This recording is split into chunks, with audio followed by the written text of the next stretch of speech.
Good afternoon from 107.8 Black Diamond FM. Mark Mulgrew. Yeah, man. We're going to bring you a little bit of Caribbean and South American reggae. We're called Cool Vibration. We're going to play you reggae, roots, Antigua style. So we haven't had a sound check, so here we go. This is a Bob Marley number just to get going.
Mount Zion, yo, and rules all creation, yeah. We jama, jama, jama.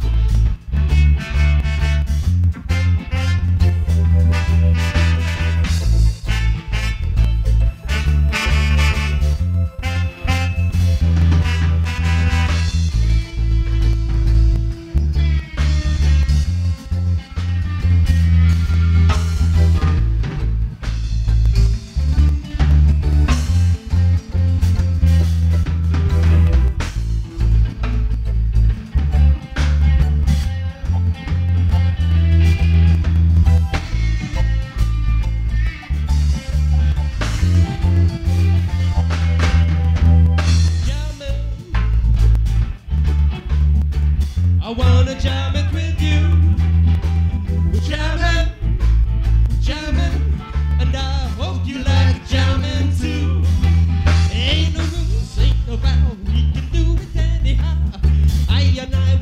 you through. 'Cause every day we pay the price with a love and sacrifice. Jamming till the jam is through. We're jamming in, jamming, jamming, jamming in the name of the Lord. Jamming, jamming, jamming, jamming, we're jamming right straight from your holy Mount Zion. Oh, holy Mount Zion. Just seated on Mount Zion, yo. Rules all creation, yo. We jamma, jamma, jamma, jamma, jamma, jamma. Up to wow, wow, wow. A jamma, jamma. Up to wow, wow, wow. Wow, wow, wow, wow. We say jamming, jamming, jamming, jamming, jamming right straight from your. Oh, I hope you like a jamming. Hope you like a jamming. Jamming, jamming, jamming, we're jamming, we're jamming, we're jamming, we're jamming, we're jamming, we're jamming. Hope you like jamming,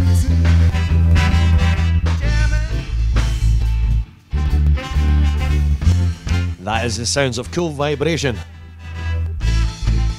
Recorded live at the Caledonian Brewery in Edinburgh. Which takes me nicely to speaking to my guest, Ash Gupta. Hi, Mark. Good afternoon. Yeah, it's good to be here. That was great stuff. I've left a trail of rice so I can get back.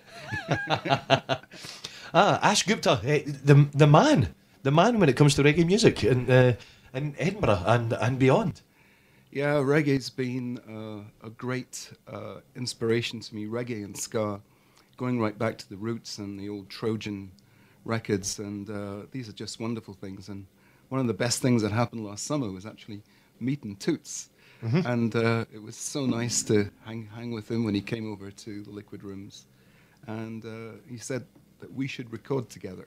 So there's a song that we do, which maybe we'll play later on here, which is based on Monkey Man, and he'd heard about it. So Flash Gordon, his tour manager, called me up, and he's going to get a present from me, which I'll tell you about later. Yeah, fantastic. Yeah, we've got loads of stuff that we're going to talk about to the Midlothian listeners today. Now, it didn't all start with reggae for you, Ash. Tell us about where it all started for you. No, I started off playing, would you believe, guitar at boarding school. And so in the early 60s, that was the Shadows. That was the sound of Hank Marvin. And funnily enough, Jet Harris and Diamonds. Uh-huh. Okay? And those lovely twanging Fender guitars went into your head, and they just inspired you. So, of course, the first band was somebody called the Phantom Five. It was a kind of Shadows tribute band, but before long, that became a bit naff. And I joined a rhythm and blues band. I was getting into trouble. And my mum decided if I joined a band, that might get me off the streets. So I joined this band, rhythm and blues band called The Images. Mm-hmm. Very classic, playing all the R&B hits. By that time, it was rock and roll was a little naff. Soul hadn't arrived. And so we're playing real rhythm and blues, a bit like the sort of the Mersey beat music and, Louis Louis, yeah, R&B style, stuff like that. And at that time, there were wonderful clubs. There was a proliferation of clubs and venues to play and a proliferation of fantastic bands. And you had so many people to inspire you. There was a band called The Embers with, almost as good as the Rolling Stones or Edinburgh's Rolling Stones. And you used to go and see them and think, I want to do that. And that's where the Images sort of came, because we got a residency in a place called the Gamp Club, which was one of the hottest clubs in town, very competitive with the place across the road. And that was great. And you met people who are still friends today, bands like Screaming Citizens, the Avengers, the Athenians. And they were all so good. I mean, Edinburgh really didn't have a chance to do what Manchester and Liverpool did, and London's always done. But actually, it was there. Yeah, I mean, a lot of our older listeners will remember the Images, and you were having just a small sort of a comment on the Facebook post last night about some of the bands and some of the venues that were in Edinburgh and the Lothians. It was a very thriving scene at the time. Yeah, I mean, we used to do 9 gigs a week, but the trouble is you never saw the other bands. We were talking about this earlier. What we had to do was get to this place called the Oasis by 2 to 3 in the morning to get the last order opposite Traffican Street Police Station. And you'd see all the other bands' vans there, so you knew who was in, the Moonrakers with lipstick all over it, and the, Pathfinders and so on. And then you'd go in and you knew each other, but you hardly ever saw each other on stage. Yeah. Yeah, I mean, we were talking about that off air, and I've spoken to various guests on the show. You know, you just never get a chance to see people perform, and it's always a pleasure to go along and see somebody perform, and also perform with your fellow artists as well. You know, when there's jamming sessions and stuff. That's right. Well, then things went really well with the Images, maybe too well. We were doing 9 gigs a week, and I was at university, and I was a Saturday boy in a mod shop called Berries, and this dude came in and said he wanted 36 pairs of size 36 underpants. And no boxes. So I was putting them in the brown paper bag, and I said, "That's a lot of pants." And he said, "Well, not for me. It's for my boss. I'm just his driver." And I said, "Well, who are you driving for?" And it's a guy called, famous actor called Lawrence Harvey. And he was up here for the festival. And they'd taken a big house. His girlfriend was a very famous model, a very beautiful model called Pauline Stone. And they were looking for an R&B band. He said, "Do you know an R&B band?" I said, "Well, I've got one." And they said, "Look, you won't get paid, but there's lots of good guys from London. Come and play for us." So we went. And it was Jane Asher's 21st birthday party. She was Paul McCartney's girlfriend at the time. And we walked in, we were all about 16, and our jaws just dropped. We'd never seen women as beautiful as that, food so much as that, and guys that we'd seen on TV. Anyway, we played our first set, we were a bit quiet, and then this guy came over, and he had the, Jim Dale, he had the TV show on independent TV, and he said, "You guys are really good. What label do you record with?" And we said, "Listen, the only label we have here is Robertson's Jam." He said, "You should have a label. You'll have one by Monday." And we thought, yeah, that would be right. And you know what we did? We got a recording contract.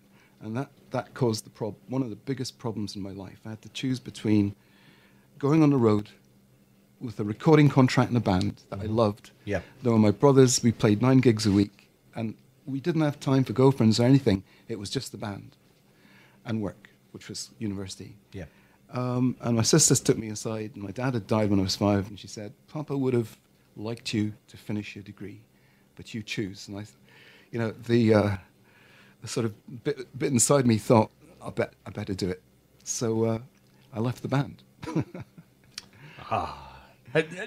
I suppose it's a dilemma situation, you know, and as you said, you know, you always look back on what you've done and what you've not did, and you know, it's a regret for you.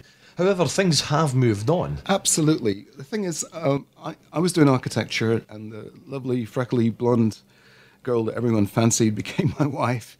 And she was sort of upper middle class from Thornton Cleveleys and thought playing the guitar was a bit naff. So in deference to her, because I loved her, I stopped playing for 7 of the 10 years we married. When we got separated, because I was working at Ford, I got bored, so I went down and lonely. So I went down to a local wine bar in Brentwood, because I left Edinburgh by that time working for Ford. And I said, "Could you do with a guitar player on a quiet night like a Monday?" He said, "Oh, yeah." And then my boss walked in from Ford and said, "I didn't know you could play the guitar. I thought you were boring." And so I thought, shit, all those years I haven't played the guitar. Yeah. So right, we're going to play a track. I'm going to play a little Johnny Cash cover of a U2 song, and then we're going to come back. We're going to play another one of your tracks, and we're going to talk more about your reggae career and about a certain guitar.